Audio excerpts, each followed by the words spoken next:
এরপরে প্রশ্ন হলো, একজন স্বামী তার স্ত্রীকে যদি বোন বলে সম্বোধন করে ডাকে এবং স্ত্রী স্বামীকে ভাই বলে সম্বোধন করে, তাহলে শরীয়তের হুকুম কি?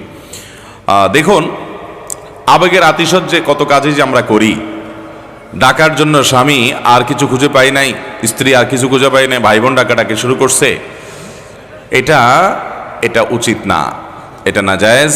যদি এর কারণে বৈবাহিক সম্পর্কে কোনো অসুবিধা হবে না, কিন্তু এটা করা যাবে না।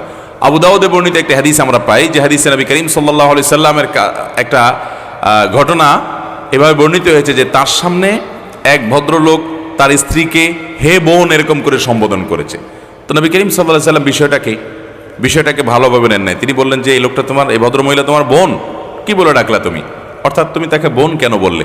বোন তো হলো তিনি যার সাথে আপনার বৈবাহিক সম্পর্ক বৈধ নয়, তিনি তো আপনার রক্ত সম্পর্কীয় মাহরাম নারী। যার কারণে বোনের সাথে আপনার যে রিলেশন, স্ত্রীর সাথে সেরকম রিলেশন নয়। বিধায় স্ত্রীকে বোন বলা কিংবা স্বামীকে ভাই বলা, অনেক মহিলা আছে স্বামীকে আবেগের আতিশয্য বলে, আরে ভাই বলে না, এরকম ভাই বলা যাবে না। যদি কেউ বলে এর কারণে তালাক হয়ে যাবে না, বিচ্ছেদ হবে না, আবার ভুল বুঝবেন না, বড় কোনো সমস্যা হবে না, কিন্তু এরকম না বলা ভালো, এটা বলা উচিত না। অন্য কোনো কথা বলবে। আমাদের দেশে আজকাল তো পশ্চিমা ধ্যান ধারণা এবং সংস্কৃতির প্রভাবে স্বামী স্ত্রী সবাইকে নাম ধরে ডাকাডাকি, এমনকি স্ত্রীর স্বামীকে নাম ধরে ডাকাডাকি করে। এটাকে শিক্ষিত সমাজের মধ্যে এটাকে মোটামুটি বেশ আধুনিকতা একটা ভাব আনার চেষ্টা করা হয়। আমি প্রায়শ বলার চেষ্টা করি, দেখুন, পশ্চিমাদের গোলামি, তাদের অন্ধ অনুসরণ এবং তাদের কাছে নিজেদেরকে তুচ্ছ মনে করা, এই হীনমন্যতা খুব ভয়ঙ্কর আকার ধারণ করেছে। ওরা সভ্যতা শিখেছে এই ভারত উপমহাদেশ থেকে, আমাদের থেকে। ওদের অনেক কিছু ওরা এখান থেকে শিখে গেছে। এবং সবচেয়ে বড় কথা হলো, পারিবারিক ব্যবস্থাপনা বলতে যদি কিছু থাকে পৃথিবীতে, তাহলে পশ্চিমারা শত শত হাজার মাইল পিছিয়ে আছে এখনো আমাদের এই অঞ্চলের মানুষদের কাছ থেকে। এই অঞ্চলে মুসলমান বলুন, এমনকি হিন্দুরাও, বিভিন্ন ধর্মের মানুষরা তাদের পারিবারিক যে বন্ধন, এই বন্ধনটা পশ্চিমারা কখনো কল্পনাও করতে পারে না।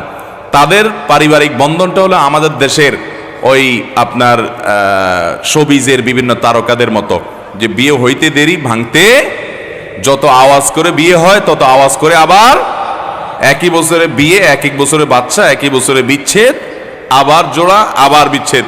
এরকম একটা ভয়ঙ্কর খেলা সবসময় হতে থাকে। তো এই অতি আধুনিকতার নামে পশ্চিমাদের অন্ধ অনুকরণের কোনো প্রয়োজন নাই। আমাদের চাইতে রিচ কালচারাল ভাবে ওরা কখনো হতে পারে নাই, পারবেও। বিধায় স্বামী স্ত্রী একে অন্যকে শ্রদ্ধা করে বিভিন্নভাবে ডাকবে। বিশেষ করে একটা সুন্দর কালচার হলো, সন্তান হয়ে গেলে সন্তানের নাম ধরে বলা, অমুকের মা, অমুকের বাবা। হ্যাঁ, সন্তানের নাম যদি আব্দুল্লাহ হয়, তাহলে আব্দুল্লাহর বাবা, আব্দুল্লাহর মা বলে ডাকলে এটা সবচেয়ে শ্রদ্ধা এবং সম্মান দেখানোর একটা দারুণ উপায়। এছাড়া অন্য কোনোভাবে স্বামী তার স্ত্রীকে নাম ধরে ডাকতে পারেন। হ্যাঁ, স্ত্রী স্বামীকে নাম ধরে ডাকলেও যে গুনাহ হয়ে যাবে বা কোনো পাপ হয়ে যাবে, ব্যাপারটা সেরকম না। বিষয় হলো যে উদ্দেশ্য কি। যদি তুচ্ছ করা উদ্দেশ্য হয়, যে সে আমার মতোই, রেসপেক্টের জায়গা যদি না থাকে, তাহলে সেক্ষেত্রে সেটা অনুচিত হবে। বাট যদি কেউ ডাকে এবং এখানে অসম্মান উদ্দেশ্য না হয়, তাহলে সেক্ষেত্রে কোনো অসুবিধা নাই। আরবরা অনেকেই একে অন্যের নাম ধরে ডাকাডাকি করে এবং এটাকে তারা কোনো দর্শনীয় মনে করে না।